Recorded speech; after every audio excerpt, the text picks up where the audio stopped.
Dans cette partie, nous allons travailler l'exercice 2 où on considère un alpha appartenant à 0, 1 exclu et on aimerait étudier, l'objectif c'est calculer la limite de Sn de cette suite qui est définie par une somme.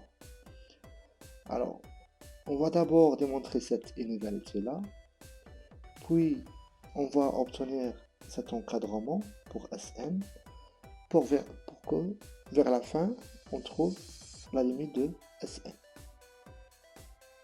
La première question dans cet exercice, on considère alpha un nombre compris strictement entre 0 et 1. On va démontrer pour n'importe quel cas supérieur ou égal à 1 que k plus 1 à la puissance alpha moins k à la puissance alpha, compris entre alpha sur k plus 1 à la puissance 1 moins alpha et alpha sur k à la puissance 1 moins alpha.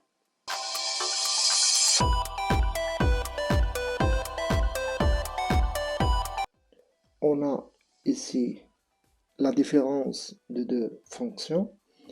On va utiliser, on a comme f de k plus 1 moins f de k. Avec f de x, c'est la fonction x à la puissance alpha. Alors si je divise par k plus 1 moins k, f de a moins f de b sur a moins b. Alors on va penser ici à utiliser le théorème des accroissements finis. Parce que cette fonction, on va travailler sur l'intervalle k, k plus 1. K plus 1. Cette fonction-là est dérivable continue sur k, k plus 1. Donc, d'après le théorème des accroissements finis, implique qu'il existe un C tel que f' de C égale à ceci, où C appartient à k, k plus 1. Donc, autrement, f' de C, si on calcule f' de x, c'est alpha, ça c'est alpha ln de x. Donc la dérivée, c'est alpha fois sur x fois la fonction elle-même, exponentielle alpha ln de x. Donc c'est alpha sur fois x à la puissance 1 moins alpha. Ou bien alpha moins 1. Donc on a utilisé u' sur fois exponentielle u. C'est ça la dérivée exponentielle. Alors, donc ici, c'est alpha fois c à la puissance alpha moins 1. Sachant que ce c est compris entre k et k plus 1. Voilà, on a juste appliqué le théorème des accroissements finis. Donc, autrement, on a trouvé que k plus 1 à la puissance alpha moins k à la puissance alpha égale à alpha fois c à la puissance alpha moins 1, où c compris entre k et k plus 1. Donc, il reste juste à effectuer un encadrement de c à la puissance alpha moins 1 en fonction de ces deux-là, et on va trouver le résultat. Parce que ça, c'est égal à alpha fois k plus 1 à la puissance alpha moins 1. Si on élève ça en haut. Essayez de continuer la rédaction pour trouver le résultat. Donc on va appliquer le théorème des accroissements finis sur la fonction t à la puissance alpha. Alors, ici, fini et pas infini. Alors, on a déjà la fonction vérifier les deux conditions, elle est continue sur le segment fermé et dérivable sur cet intervalle. Parce que k est supérieur à 1. Donc cet intervalle il est dans R étoile plus. Où la fonction ln est bien, t à la puissance alpha est bien définie, pas de problème. De plus, on a la dérivée est égale à la dérivée de alpha fois ln, donc ça fait alpha sur t fois exponentielle alpha ln de t, qui est égal alpha fois t à la puissance alpha moins 1. Alors, il existe un C dans cet intervalle ouvert tel que f de k plus 1 moins f de k sur k plus 1 moins k égale à f' de C, d'après le théorème des accroissements finis, qui est égal à alpha k plus 1 moins k, c'est 1, il reste k, f de k plus 1, c'est k plus 1 à la puissance alpha, et f de k, c'est k à la puissance alpha. Maintenant, on va essayer d'encadrer le C, sachant qu'il est compris entre k et k plus 1. Puisque la fonction x à la puissance alpha moins 1 elle est décroissante, on peut la dériver.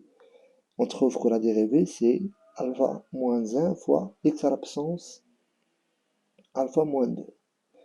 Or, alpha moins 1 est négatif, car on a alpha est compris entre 0 et 1. X à la puissance alpha moins 2 est positif, et donc on a la dérivée est négative, alors ceci signifie que la fonction est décroissante. Ici, c'est fini. Alors, pourquoi on aimerait savoir la monotonie de cette fonction? Parce que on veut encadrer ce C et le remplacer pour k et k plus 1 afin de trouver cette inégalité-là. Donc, on a C compris entre k et k plus 1. Puisque la fonction est décroissante, je sais que CA inférieur à B, la fonction décroissante, f de B devient plus grand que f de A. Donc on inverse lorsque la fonction est décroissante. Et alors, ceci signifie f de C, ça va être supérieur à f de k plus 1 et inférieur à f de k, f'. Et donc, ça c'est égal, si on inverse, on fait le moins ça fait 1 moins alpha. C à la puissance alpha est compris entre 1 sur k à la puissance 1 moins alpha et 1 sur k à la puissance plus 1 à la puissance 1 moins alpha, on multiplie par alpha, et on obtiendrait, ça c'est la dérivée, notre dérivée. D'après étoile, on a trouvé que alpha fois c à la puissance alpha moins 1 est égal à ceci. Donc, k plus 1 à la puissance alpha moins k, compris entre alpha sur k plus 1 à la puissance 1 moins alpha et alpha à la puissance sur k à la puissance 1 moins alpha. On a seulement remplacé alpha fois c à la puissance alpha moins 1 par ceci. Si c'est ce qui est demandé dans cette question, on a prouvé pour n'importe quel cas alpha compris entre 0 et 1, k supérieur ou égal à 1, qu'on a cette inégalité. Voici la deuxième question où on considère une nouvelle suite définie par Sn égale à la somme de 1 jusqu'à n de 1 sur k à la puissance 1 moins alpha. On veut démontrer Sn compris entre ces deux nombres, 1 plus 1 à la puissance alpha moins 1, le tout sur alpha, est inférieur à n à la puissance alpha moins 1 sur alpha plus 1. Déjà, on a démontré précédemment que 1 sur k à la puissance 1 moins alpha inférieur à k plus 1 à la puissance alpha moins k à la puissance alpha. Sn, c'est la somme. Alors, on va penser à introduire la somme de k égale à 1 jusqu'à n. Ici alpha, ici aussi alpha. Donc, si je fais entrer la somme ici de k égale à 1 jusqu'à n, on va avoir, ça c'est alpha fois Sn. Et ici, on a une somme télescopique. la somme de UK plus 1 moins UK, K égale à P jusqu'à N, égale, on remplace K par N, moins le premier qui a moins U de P. Alors ceci, ici, on va obtenir le dernier, donc N plus 1 à la puissance alpha, moins 1, on obtient que 1 plus 1 à la puissance alpha, qui est cette somme, inférieure à alpha sur S. Ceci nous permet d'arriver à la première inégalité qui se trouve à gauche. Pour l'inégalité qui se trouve à droite, on va procéder de la même façon, mais cette fois-ci, on va faire la somme de K égale à 1 jusqu'à N moins 1.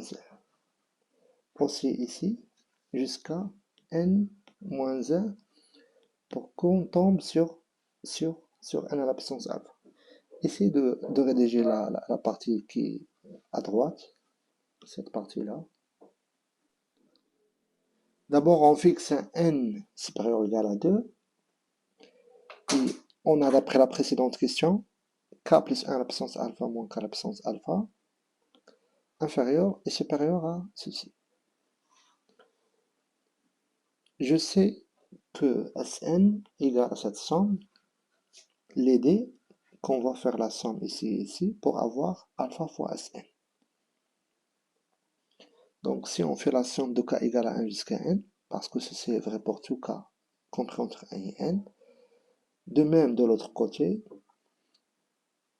ça, si est égal, je factorise par alpha, est une constante qui ne dépend pas de K, donc c'est alpha fois Sn. De l'autre côté, on a, ça c'est une somme télescopique. Donc il reste n plus 1 à la puissance alpha moins 1, car c'est une somme télescopique. Et donc, on revient à notre relation étoile, ou bien alpha, cette relation-là, et on remplace chaque somme par sa valeur. On obtient que n plus 1 à la puissance alpha moins 1 inférieur ou égal à alpha fois Sn, c'est-à-dire Sn supérieur à n plus 1 moins 1 sur alpha. On a démontré la première inégalité. Elle reste la deuxième. Jusqu'à maintenant, on a utilisé seulement l'inégalité qui est à droite. On va penser à utiliser l'inégalité qui est à gauche pour avoir Sn inférieur à ceci. Donc, on a d'une part ou bien d'autre part que quel que soit K appartienne à un N, K plus 1 à la puissance alpha moins K à la puissance alpha supérieur. On a introduit encore une fois la somme, mais on doit faire attention. Si on fait de 1 jusqu'à N, on va avoir la somme, il va nous donner jusqu'à N plus 1. Donc, puisque ici je commence par K plus 1, donc lorsque K égale à 1, on va commencer par le premier 2. Lorsque K égale à N, on va avoir N plus 1. Donc c'est mieux de s'arrêter jusqu'à N moins 1. Alors, on va calculer somme par somme. Donc premièrement, celui-là, on l'a déjà calculé, c'est une somme télescopique. Je remplace K par N moins 1, on obtient N à la puissance alpha. Et K par 1, on obtient moins 1. D'autre part, ceci, je vais faire un changement d'indice. On change K plus 1 par I. Alors, lorsque K égale à 1, I, ça va être 2. Et lorsque K égale à N moins 1, I, ça va être égal à N. Et on fait sortir le alpha à l'extérieur. Pour avoir Sn, normalement Sn c'est la somme de 1 jusqu'à N. Il nous manque le terme lorsque I égale à 1. Alors je rajoute et je retranche. On a rajouté, on a commencé de 1. Donc je dois retrancher le cas lorsque est égal à 1. Pourquoi j'ai mis alpha ici? Parce que j'ai alpha. Donc cette somme-là, j'ai rajouté le cas lorsque 1 sur 1 à la puissance 1 moins alpha, moins 1 sur 1 moins à la puissance alpha. Et on va multiplier par alpha fois 1, ça va nous donner ça. Donc égal à alpha fois Sn moins alpha. D'après cette inégalité bêta, on a trouvé que alpha fois Sn moins alpha inférieur à n à la puissance 1 moins alpha. On déplace ce moins alpha ici, on va avoir plus alpha, et on va diviser par alpha. Donc Sn inférieur à n à la puissance alpha moins 1 sur alpha plus 1. Il faut au premier temps déplacer moins alpha ici. Donc on a trouvé la première inégalité et la deuxième. Donc Sn compris entre 1 plus 1 à la puissance alpha moins 1 sur alpha. Voilà. Si vous trouverez des difficultés à trouver ceci, donc il faut bien penser à comment ou bien qu'est-ce qu'on peut faire pour tomber sur Sn, sachant que j'ai K plus 1 ici. Et on remarque qu'est-ce qu'on a à droite, on a plus 1, donc si je multiplie sur alpha, je vais avoir ceci. Et donc je penserai toujours à commencer la somme de 1 jusqu'à n-1 pour avoir cette. Voilà, et on va trouver directement le résultat. Déduire la limite ou bien calculer la limite lorsque n tend à plus l'infini de Sn. On a déjà prouvé que Sn il est supérieur à n plus 1 à la puissance alpha moins 1 sur. Donc on va calculer la limite, puisque la limite de n plus 1 à la puissance alpha, je pourrais l'écrire si on a des doutes comme exponentielle, alpha fois ln de n plus 1. Or alpha il est positif et la limite de ln de n plus 1 c'est plus l'infini, on obtient que ceci est égal à plus l'infini. Divisé par alpha qui est aussi positif, donc la limite reste est égale à plus l'infini, et donc aussi la limite de Sn égale à plus l'infini. On a calculé cette limite de 1 sur k à la puissance 1 moins alpha. On a trouvé que est égal à plus l'infini. Vous allez voir après que ceci nous permet de dire que la série 1 sur k à la puissance 1 moins alpha est divergente. Mais pour après, pas maintenant, peut-être l'année prochaine.